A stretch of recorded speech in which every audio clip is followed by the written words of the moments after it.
Hello అండి అందరికీ. ఇప్పుడు మీరు చూస్తున్న the photography studio YouTube channel. ఇప్పుడు మనం మాట్లాడుకున్న టాపిక్ వచ్చేసి ఒక బ్రదర్ కామెంట్ చేశారండి. ఫోటోగ్రఫీ ఎక్కడి నుంచి స్టార్ట్ చేయాలి అర్థం కావట్లేదని ఒకసారి ఎక్స్ప్లెయిన్ చేయమని.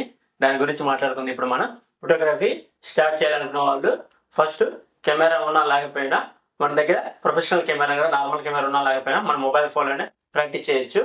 కానీ నాకు కామెంట్ చేసిన అతని దగ్గర కెనాన్ EOS R100 కెమెరా ఉందంట. కెనాన్ కొన్నా, నికాన్ కొన్నా, సోనీ కొన్నా ఆటో మోడ్ కామన్గా ఉంటుంది.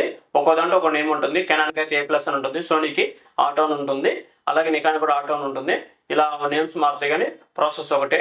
ఈ మోడ్ యూజ్ చేయడం వల్ల కెమెరాని సెట్టింగ్ పెట్టేసుకుంటుంది. ఫస్ట్ ఈ మోడ్ నుంచి స్టార్ట్ చేయండి ఫోటోగ్రఫీ స్టార్ట్ చేయాలనుకున్న వాళ్ళు. నేను చెప్పాను సార్, ఆటో మోడ్లో పెట్టుకొని డైలీ ఒక ఫోటోని తీసి ఆ ఫోటోని తీసి అది ఎలా వస్తుంది సెట్టింగ్స్ అనేది ఆటో మోడ్లో తెలుస్తుంది. ఒక్కో దాంట్లో ఒకటి ఉంటుంది, ఒక్కొక్క DSP అని ఉంటుంది, ఒక్కో దాంట్లో ఇన్ఫర్మేషన్ అని ఉంటుంది. ఆ బటన్ నొక్కితే మనకి ఫోటో సెట్టింగ్ మొత్తం వస్తుంది. ఆటో మోడ్లో ఉన్నా సరే ఆ సెట్టింగ్ ఏం వాడమని చెప్పి దాని మీద వస్తుంది. ఒక రోజులో అయితే రాదు ఫోటోగ్రఫీ, రోజు ప్రాక్టీస్ చేస్తేనే వస్తుంది. డైలీ మీకు ఫ్రీ ఉన్న టైంలో ఏ టైంలో ఫ్రీ ఉంటే ఆ టైంలో ప్రాక్టీస్ చేయండి. ఫొటోస్ ఎంత ప్రాక్టీస్ చేస్తే అంత నీట్గా వస్తాయి. మెయిన్గా ఓపిక చాలా ఉండాలి. ఫోటో సరిగ్గా రావట్లేదని చెప్పి ప్రాక్టీస్ చేయడం మానద్దు. కంప్లీట్గా ప్రాక్టీస్ చేయండి, ప్రతిరోజు ప్రాక్టీస్ చేయండి. ఇంకొక డౌట్ కూడా ఉంటుంది బిగినర్ ఫోటోగ్రాఫర్స్కి, ఈ సెట్టింగ్స్ అర్థం కావట్లేదు, అసలు గుర్తుండట్లేదు సెట్టింగ్స్ ఏంటి అనేది. సెట్టింగ్స్ అనేది ఒక సముద్రం.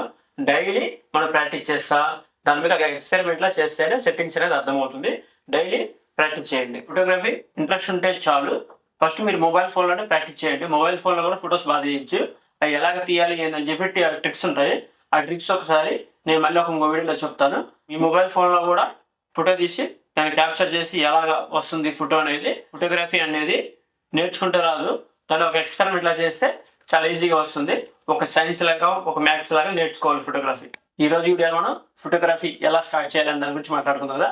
నెక్స్ట్ వీడియోలో మనం ఫోటోగ్రఫీని ఒక సబ్జెక్ట్ ఏంటి, నెక్స్ట్ ఫోటోగ్రఫీ బేసిక్స్, ఈ కొన్ని బేసిక్స్ ఉన్నాయి, అవి తెలిస్తే చాలు ఫోటోగ్రఫీని ఆడుకోవచ్చు. అవి ఏంటో నెక్స్ట్ వీడియోలో మాట్లాడుకుందాం. ఇలాంటి మరిన్ని వీడియోస్ కోసం the photography studio YouTube channel subscribe చేసుకోండి, నోటిఫికేషన్ బెల్ ఐకాన్ ఆన్ చేసుకోండి, లైక్ చేయండి, షేర్ చేయండి. వీడియో ఎక్కువ మందికి రీచ్ అవుతుంది.